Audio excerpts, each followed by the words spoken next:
Merci de nous rejoindre sur Africa 24 pour ce nouveau numéro de décryptage. Le système d'échange d'énergie électrique ouest-africain et la délégation de l'Union européenne sont préoccupés de la mise en œuvre du marché régional d'électricité et l'interconnexion électrique de la CEDEAO. Les administrateurs de l'EOA ont échangé avec la délégation de l'Union européenne sur le nouveau plan directeur 2019-2033 pour la production et le transport de l'électricité en zone CEDEAO. Un master plan qui a été financé par l'Union européenne. Décryptage reçoit l'ambassadeur chef de la délégation de l'Union européenne, Olivier Netz. Quelle est la mission de l'Union européenne pour le développement du secteur énergétique de la CEDEAO? Nous avons une relation forte avec le Bénin, en particulier, mais avec tous les pays de l'Afrique de l'Ouest. C'est les relations politiques générales, mais c'est aussi des relations qui portent beaucoup sur la coopération pour essayer de changer la vie. Pour nous, c'est important. Pour l'Afrique de l'Ouest, c'est important. Et l'énergie est un secteur clé pour transformer l'économie. Et donc, il est assez logique que dans notre partenariat, nous accordons beaucoup de place à l'énergie et notamment aussi à l'aspect régional. Votre institution a reçu officiellement le nouveau plan directeur 2019-2033 pour la production et le transport de l'électricité de la CEDEAO réalisé par le système d'échange d'énergie électrique ouest-africain. Quelles sont vos appréciations? La CEDEAO et le WAP en particulier, dont je salue le secrétaire général, sont tout à fait cruciales pour transformer le secteur de l'énergie en Afrique de l'Ouest. Pour une raison très simple, vous ne pouviez pas le faire au niveau purement national. Les marchés de l'énergie moderne sont d'ordre régional. C'est vrai de l'Europe, c'est vrai de l'Afrique. Et donc, il est logique qu'un de nos partenaires les plus importants soit le WAP, puisque justement, c'est le WAP qui est crucial pour créer ce marché régional d'énergie et d'électricité.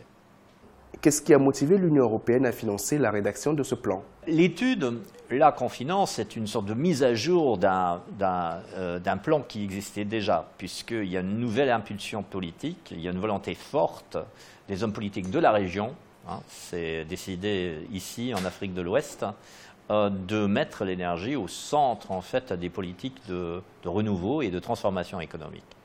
Et le WAP, un partenaire de longue date, joue un rôle clé, un rôle absolument fondamental pour aider à créer un marché régional. Et en matière d'énergie, vous ne pouviez pas en fait seulement penser à l'échelle locale ou nationale pour que ça fonctionne, pour que ça marche, pour qu'il y ait assez d'énergie et pour qu'il y ait assez d'électricité à des prix abordables. Il n'y a qu'une solution, c'est la dimension régionale. Et c'est pour ça qu'on soutient ce projet, cette étude, et c'est pour ça qu'on soutient fortement le WAP dans son effort de créer ce marché régional. Beaucoup de travaux sont prévus dans ce nouveau plan directeur. Est-ce que l'Union européenne compte accompagner financièrement la réalisation de ces travaux? Si vous voulez, il faut voir les coûts très différents en fait en termes d'études. Ici, par exemple, on a fait une étude. Là, vous parlez peut-être dans ce cas précis, de 300 millions de francs CFA. Ensuite, l'Union européenne investit seulement comme partenaire en toute l'Afrique de l'Ouest 330 milliards de francs CFA. C'est pour des projets divers. Mais les coûts d'ensemble, en fait, sont beaucoup plus importants du côté des pouvoirs publics et encore des investisseurs. L'énergie aura besoin d'investissements massifs pour transformer les économies de l'Afrique de l'Ouest, vraiment massifs. Et ce que nous contribuons n'est que la partie, en fait, des amis qui aident au financement public. Et c'est surtout le secteur privé qui devra venir. Quels sont déjà les engagements de l'Union européenne pour le développement du secteur énergétique? Pour être tout à fait précis, pour prendre en fait le Bénin comme exemple, au Bénin, il y a plusieurs axes d'action. Il y a un axe en fait du cofinancement d'une centrale d'énergie solaire. Parce que l'énergie solaire, évidemment, est un atout pour l'Afrique. C'est une ressource naturelle abondante, il faut la capter mais elle est là en abondance. Et donc, nous aidons à construire une centrale solaire majeure au Bénin, ce qui va déjà transformer le paysage énergétique du pays, ensemble avec nos amis français. Ensuite, on est dans la formation, parce que dans ce secteur énergie, il faut évidemment des professionnels. Et on est donc fortement engagé dans la formation et dans le réglementaire. Et le troisième volet, c'est les connexions. Parce que, évidemment, l'énergie, il faut la produire, mais après, il faut la distribuer.